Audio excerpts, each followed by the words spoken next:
Kilala ang grupo na may tinataglay na kapangyarihan gamit ang anting-anting, kung saan naging pinakakilala at tumunog na commander ng samahan ay si Norberto Manero Jr. o kilala sa tawag na Commander Bukay, na talagang nagbigay kilabot sa Southern at Central Mindanao. Halina't ating tuklasin, balikan at kilalanin si Commander Bukay at ang pagkakabuo na notorious na grupo nitong Ilaga.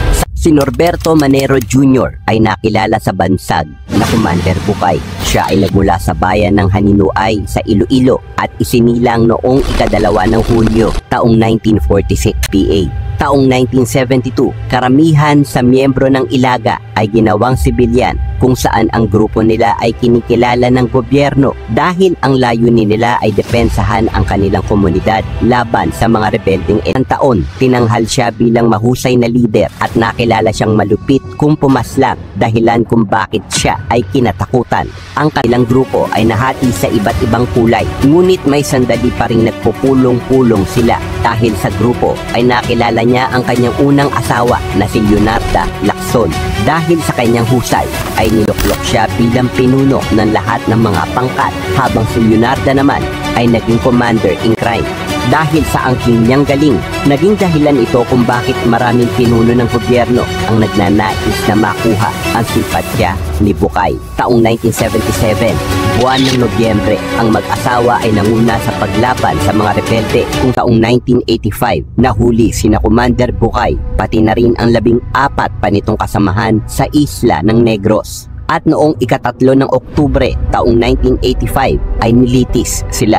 Ang kanilang mga kasamahan ay dumalo sa nasabing paglilitis na nakaahit ang mga buhok at may tandang pananong na nakaukit dito, habang si Commander Bukay naman ay nakaahit din ang ulo, ngunit sa kanya'y may tila na animoy nakakorteng puso. Ayon sa kanilang abogado, ang mga ito ay kusang sumuko at hindi nadakip at ipiniit sila sa piitan sa Mandaluyong noong 1986 sa ilalim ng administrasyong Marcos Sr.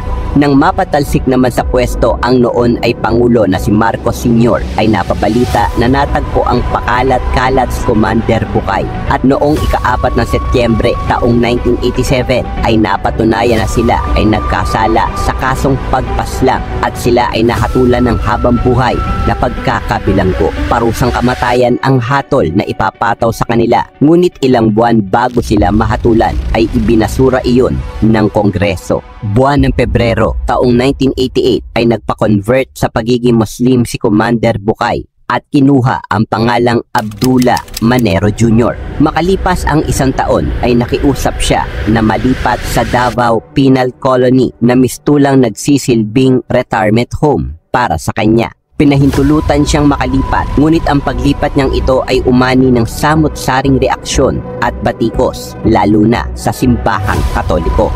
Abril taong 1989, ibinalik siya sa Muntinlupa, ngunit dahil may malakas siyang kapit ay muli siyang nakipag-usap sa kaibigan at kapwa Ilonggo na si Representative Narciso Monfort, at ito'y sumulat sa nooy Justice Secretary na si Franklin Drilon na muling ilipat si Bukay sa Davao Penal Colony, at agad umaksyon si Drilon at gumawa ng endorsement letter sa Director of Corrections. Sa ilalim ng isang espesyal na utos ay muli siyang pinahintulutang makalipat. Ika-31 ng buwan ng Oktubre, inihatid siya sa nasabing lugar kasama ang mga gwardyang nakasuot ng uniforme. Ika-12 ng Mayo taong 1992, sa kasagsagan ng eleksyon para sa pagkapangulo ay tahimik na nakatakas si Bukay sa bilangguan at hindi iyon napansin. Buwan ng Oktubre ng kaparehang taon naman ay nakiusap siya sa kilalang negosyante upang personal na makausap ang noon ay bagong upo sa pwesto na si Pangulong Fidel Ramos. Ang pagpupulong ay nasaksihan ni Gregorio Andolona na abogado na nagsampa ng reklamo laban kay Bukay. Nang malaman ng mga tao na malayang namumuhay si Bukay ay umalma ang mga ito at muli itong ibinalik sa piitan. Ika-6 ng Pebrero taong 1988, ibinaba ang kanyang hatol sa 24 na taon na lamang na pagkakabilanggo. Disyembre 1999, binigyan ng Pangulong Estrada si Bukay ng conditional pardon, at sa Pebrero taong 2000, Inanunsyo ni Edgardo Espinosa na bukas ang kanilang pinto upang tanggapin bilang military volunteer o CAFGU si Bukay. Sa kabilang dako, ang balitang ito ay ikinagalit ng simbahang Katoliko dahilan kung bakit nagpetisyon sila kay Pangulong Erap upang bawiin ang conditional pardon at naging usapin ito dahil kung bakit naging mainit muli ang pagtugis kay Bukay.